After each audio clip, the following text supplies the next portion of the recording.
అఘోరాలు, నాగసాధువులు ఈ పేర్లు వింటేనే చాలామంది భయంతో వణికిపోతారు. అలా అని వీరు ప్రమాదమేం కాదు. చాలా సాధు జీవితాన్ని గడుపుతారు.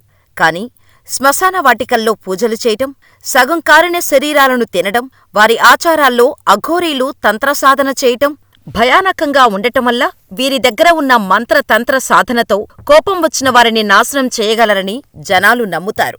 అందుకే వీరిని చూసి అందరూ భయపడుతుంటారు. కాని వాస్తవానికి వీరు చాలా సాధుజీవులు.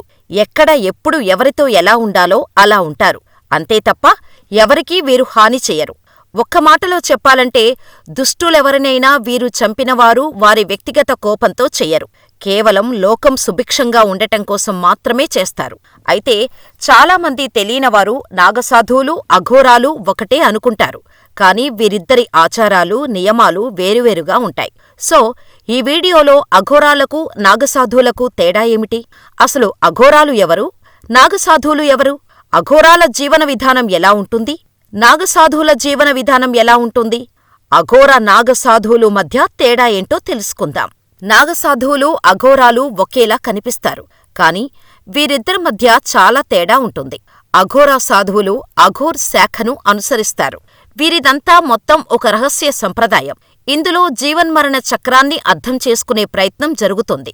వీరు శ్మశాన వాటిక వంటి ప్రదేశాలలో ఉంటూ ధ్యానం చేస్తారు. ఇది వీరి పరిత్యాగాన్ని తెలియచేస్తుంది. సాధనలో నర్ముండును ఉపయోగించటం ప్రతీక. నర్మండు అంటే పుర్రెల మాల. దీనిని మరణం, జీవిత చక్రం యొక్క చిహ్నంగా పరిగణించబడుతుంది. అఘోరీ సాధువులు మాంసాహారం తీసుకుంటారు. అది కూడా ఓ పద్ధతి ఆచరణతోనే చేస్తారు. సాధారణంగా అఘోరీలు నల్లని బట్టలు ధరిస్తారు, లేదంటే నగ్నంగా ఉంటారు. ఇక నాగసాధువులు మతరక్షకులు. వీరు సమాజంలో మతాన్ని ప్రచారం చేస్తారు. 8వ శతాబ్దంలో ఆదిగురు శంకరాచార్యులు ఈ సంప్రదాయాన్ని ప్రారంభించారు. ఈ సాధువులు అఖారాలలో నివసించటం ద్వారా క్రమశిక్షణతో వ్యవస్థీకృత జీవితాన్ని గడుపుతారు. కఠినమైన తపస్సు, శరీరంపై బూడిద పుయ్యటం అతని సాధనలో భాగం. నాగసాధువుల జీవితం మతానికి అంకితం. నాగసాధువులు మాంసాహారం, మద్యం సేవించరు. అయితే అఘోరాలు కనిపించినట్టే వీరిలో కొందరు దిగంబరుడిగా కనిపిస్తారు. మరికొందరు ఏకవస్త్రాన్ని ధరిస్తారు. అది కూడా కేవలం కాషాయం రంగులో ఉండే వస్త్రాన్ని మాత్రమే ధరిస్తారు. అయితే నాగసాధువులు, అఘోరాలు ఇద్దరూ శివుడినే పూజిస్తారు. కాని ఆరాధించే విషయంలో కొంచెం తేడా ఉంటుంది.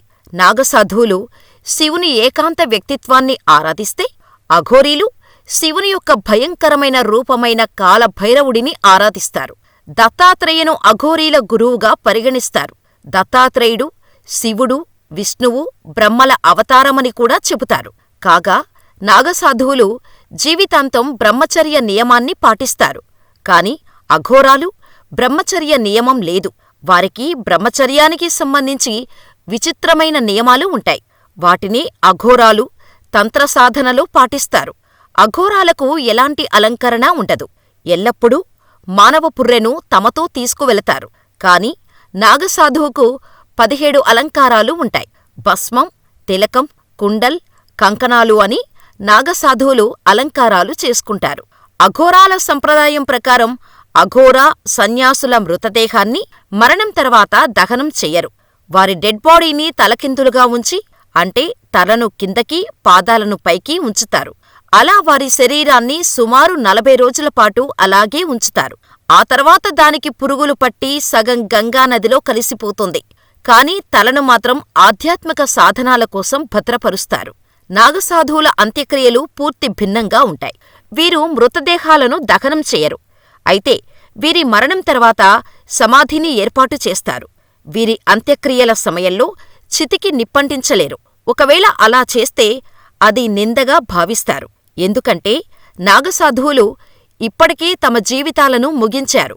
తమ పిండదానం చేసిన తర్వాత మాత్రమే నాగసాధువు అవుతారు. అందుకే వారిని భూమి లేదా జలసమాధి చేస్తారు.